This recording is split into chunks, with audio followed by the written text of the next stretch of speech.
Tapi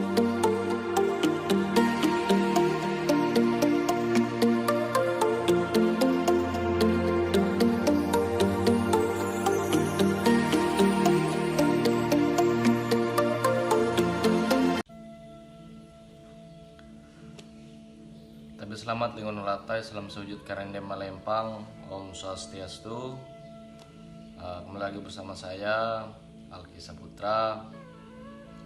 Baik, di video kali ini saya akan menjelaskan atau menerangkan perihal sarana dan prasarana daripada Basarah. Jadi selamat menonton. Yang pertama-tama yang akan kita bahas yaitu Sangku.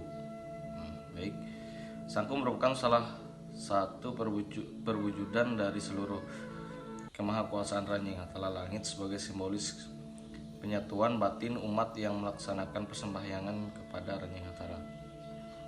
Jadi artinya adalah bahwa Sangku adalah sebuah sarana atau alat yang merupakan perwujudan daripada kemahakuasaan Ranjing Hatala, yang dimana yang menjadi sebuah simbolis penyatuan batin umat yang melaksanakan rutinitas Basarah tersebut. Dan selanjutnya yaitu beras. Beras pada masa penciptaan alam semesta, Ranjing Hatala menciptakan beras untuk menjaga kelangsungan hidup Raja Bunu yang menjadi asal mula umat manusia dan juga sebagai media atau penghubung kepada Ranjing Hatala dan manifestasinya. Jadi media beras ini pada awalnya adalah diciptakan dengan guna atau fungsi yaitu untuk menjaga kelangsungan hidup daripada Raja Bunu, yang dimana yang tertulis dalam penaturan Raja Bunu tidak bisa berseput minyak, makan giling pinang seperti kedua kakaknya. Ini dimana Ranjing Hatala menciptakan beras dengan guna untuk menjaga atau untuk kelangsungan hidup Raja Bunu. Dan juga di sini beras juga berfungsi sebagai media atau penghubung Ranjing Hatala serta manifestasinya.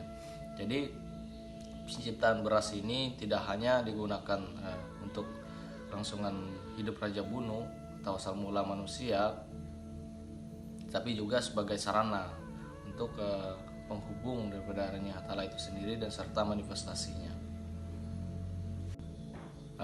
Dan berikutnya yaitu Dandang Tinggang. Dandang Tinggang atau biasa disebut dengan bulu ekor enggang, yang tercipta dari burung suci, yaitu enggang bulu ekor yang tinggang yang memiliki 3 warna hitam putih. Jadi bulu ekor tinggang itu ada 3 lapisan warna, yang dimana yang pertama warna putih itu di atas, dan warna hitam yang di tengah, dan juga yang paling bawah itu warna putih. Yang putih bagian atas melambangkan ketuhanan. Yang artinya adalah dimana warna yang paling atas daripada bulu ekor tinggang itu yaitu melambangkan ketuhanan atau kekuasaan daripada ketuhanan itu. Yang kedua yaitu hitam pada bagian tengah melambangkan alam manusia. Jadi bagian hitam yang di tengah adalah suatu lambang daripada kehidupan alam semesta di dunia ini atau alam manusia, yang dimana tempat manusia atau terjadinya suatu kehidupan, aktivitas-aktivitas yang menyangkut paut daripada aktivitas selama di alam semesta atau di dalam alam manusia. Jadi yang terakhir itu bagian putih pada bawah merupakan alam setelah kematian. Jadi yang paling putih di paling bawah daripada 3 warna itu adalah merupakan alam setelah kematian, yang artinya adalah alam setelah melakukan tibah seperti itu. Jadi alam yang paling bawah itu atau simbolis daripada ketinggian yang paling bawah itu adalah melambangkan dimana alam, dimana seseorang atau manusia itu yang setelah sudah dilakukan tiwah atau sudah melakukan penyentuhan kebenaran yang Allah. Dan selanjutnya yaitu giling pinang. Yang pertama yaitu sipa.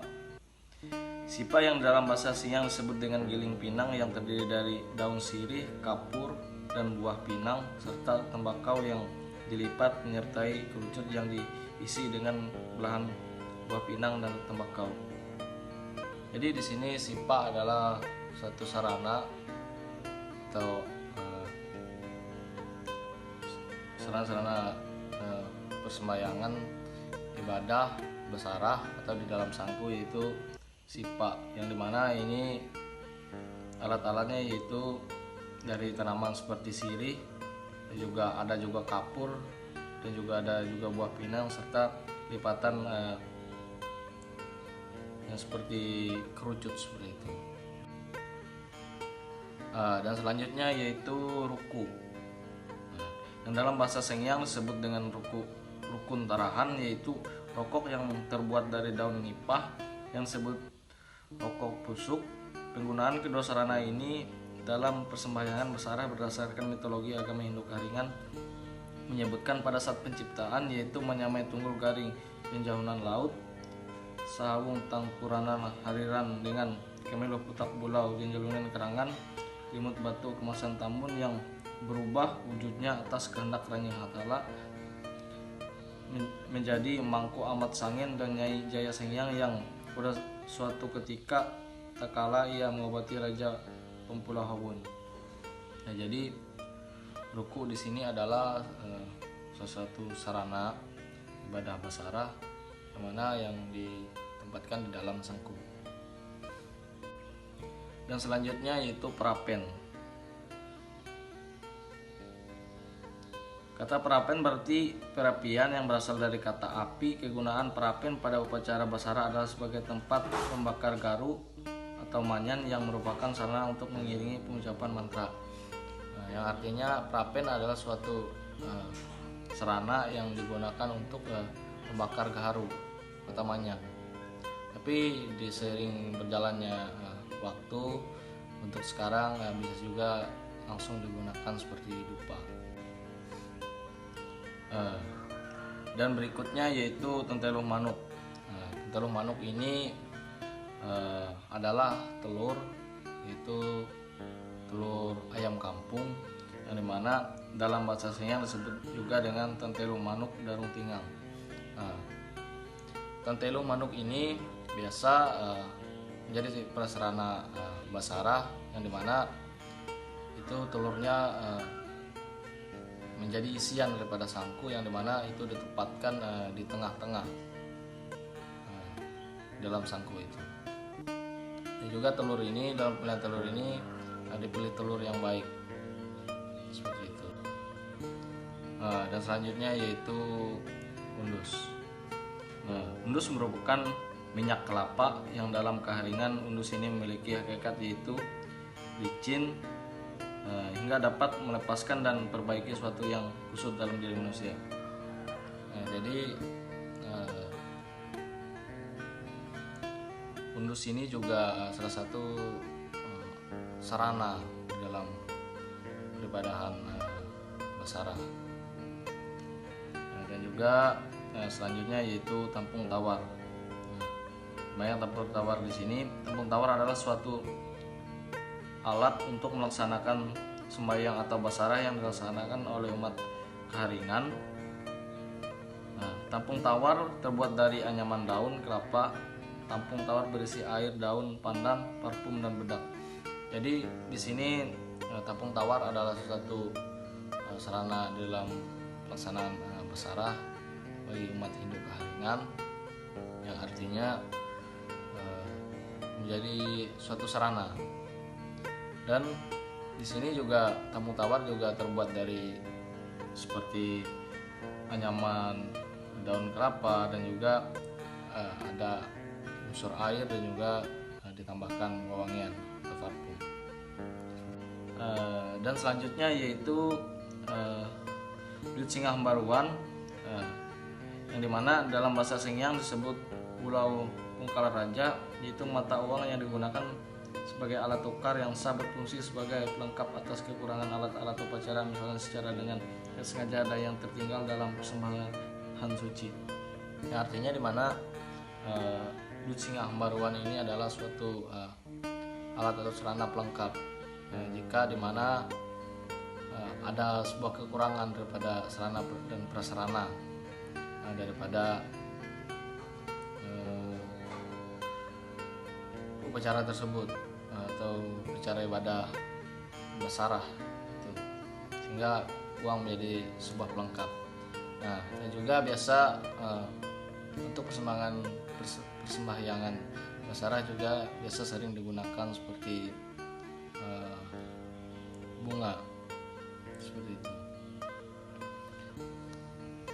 Nah, dan selanjutnya mengenai penerimaan berkat, apa-apa saja yang terlebih dahulu dan juga sampai yang terakhir.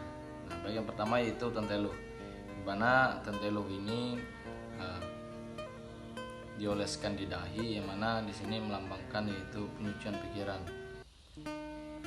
Nah, selanjutnya yaitu undus, yaitu lepasan atau pelurusan perbuatan yang salah. Artinya undus sebagai suatu simbolis, yaitu meluruskan apa saja yang perbuatan-perbuatan yang salah itu dengan dioleskan undus ini menjadi suatu alat atau sarana untuk pelurusan kesalahan-kesalahan itu, seperti itu. Yang ketiga itu tampung tawar, penyucian badan dari atas kepala sampai ke ujung kakinya. Artinya di sini yang ketiga yaitu tampung tawar, di mana tampung tawar menjadi suatu simbol itu untuk menyucikan seluruh badan, baik daripada perbuatan yang salah selama melaksanakan aktivitas, sehingga untuk menyucikan itu dilakukan dengan cara tampung tawar. Dan yang terakhir yaitu behas Hambaruan. Behas Hambaruan adalah menjadi suatu puncak penerimaan berkat, yaitu melambangkan suatu kekuatan jiwa, yang artinya sebagai sarana atau alat melambangkan kekuatan pada jiwa manusia itu sendiri. Nah, saya rasa itu untuk perihal penerimaan berkat. Dan selanjutnya itu tadi yang bisa saya sampaikan, dan itu sebuah ilmu yang bisa saya bagikan dalam video ini. Atas kurang lebihnya saya selaku pribadi memohon maaf jika banyak kesalahan dan kekurangan, tapi mari kita sama-sama belajar, kita sama-sama membangun diri. Untuk kurang lebihnya saya tuturkan Prama Santi. Om Santi Santi Om. Terima kasih.